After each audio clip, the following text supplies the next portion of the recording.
Well, very, very cool news. I was going to do a short movie review. Yeah. I went to go see Venom: The Last Dance. Okay. I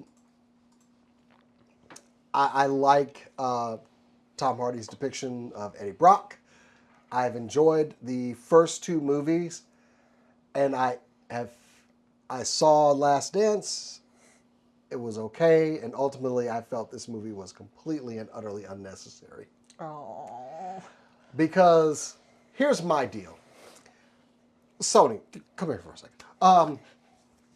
You did the Spider-Man movies, cool. You did the Venom movies, cool, made money. Then you did Morbius, and now you're gonna do Craven, and whatever Bad Bunny's gonna play, and Madam Web, and but you're ending the cash cow for Craven the Hunter. First off, no one on this planet should do anything for Craven the Hunter. Absolutely nothing. But that's another thing altogether. We still got a very good, back and forth with Venom and Tom Hardy in this movie. But ultimately, I was kind of like watching this movie and looking at the plot of it like, why? Just why? Why do I need this? Because without going into too much detail, as the title says, it's the last dance. This is them effectively ending the Venom saga.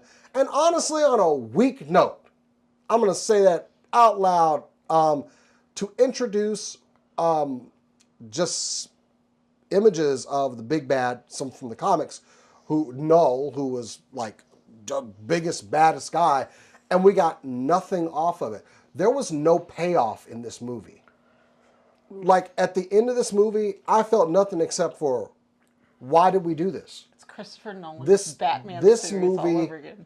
While it was all over the place, and it almost seemed like they were cheaping out on a couple things to hurry up and get to the ending of this saga. And I did not enjoy it at all. This doesn't surprise me.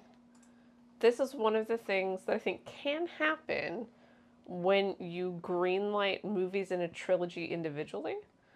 Because as a storyteller, you want to complete your story. So what you do is you tell your entire arc in the first movie. Then you get greenlit for another movie, you have to come up with another arc. Get greenlit for another movie, you have to come up with another arc. Instead of telling a trilogy that's cohesive throughout. Mm-hmm. If you had only greenlit the first, I'm so sorry, Lord of the Rings movie. That's exactly what I was going to bring up. Not in a good way. Just that one. Then they're going to do with what Ralph Bakshi did, which was kind of try and tell the whole thing kind of in one and try and do it. So, I don't know. I'm so either you have an torn. Incomplete story if you do one without knowing what the next one's going to be, or you make unnecessary movies. And like I said, I don't want to harp too much on it because it was a decent watch. It's just like ultimately, like, why are we doing this? Yeah. And I think that was in the back of my mind so much watching the movie. And I guess I don't like to do a lot of prejudgment and everything. But I knew what we were building towards watching the movie. Like, you get it. Like, they're trying to end this series. And why? Yeah. Honestly, some of the promotional material they did for Venom was very good.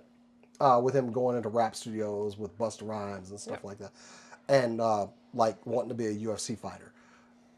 That stuff was okay. I don't feel like this.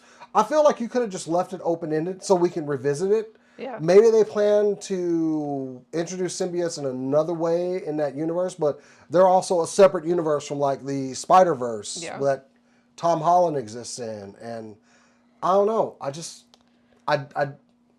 don't know. It's like it is open-ended enough for them to go back to it, but I've been worried about this movie since I saw the title because The Last Dance hits me wrong.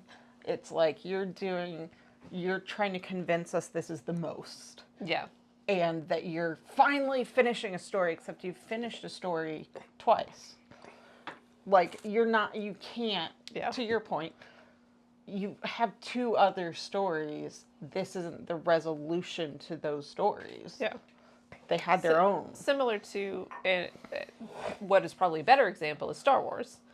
The original trilogy. The first movie is its own movie, and then the second and third one are intrinsically connected because they said, let's ball, and we're not really going to end the second one's story.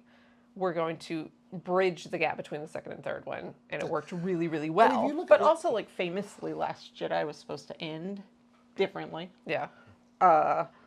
When you start busting out the last, I get nervous now. Yeah. Because, you know, like... Yeah. I mean, we've seen other Marvel movies and everything they made, but there's no need to like end the character at the There's end no of the movie. reason. You Especially just- when you you leave do them- tentpole ones that are... You when leave it's them in Venom, there so they you did can really bring them in well. later. Yeah. There's no need to like this movie, like I said. So ultimately, a good movie, just kind of a really just weird storyline that you can feel is trying to get to a point, and it's just like it just hangs like a bad cloud, Sucks. and then there's no payoff. In addition to the fact that Venom, there's not a point. There's not a point. Like, that's kind of what's so beautiful about the first Venom movies. That's kind of wandering. It's like, hey, the odd couple learning to live together. Like, And I thought and then they- he goes forth. I loved the first Venom movie. I thought the second one was okay. Yeah. And I liked it then more. you're than you. probably not gonna like the third one, but it's like I said, I've said enough. It was a movie I watched, and It happened. I'll watch the first two over again. Yeah. I don't need to go back and watch this one. Fair. Makes sense.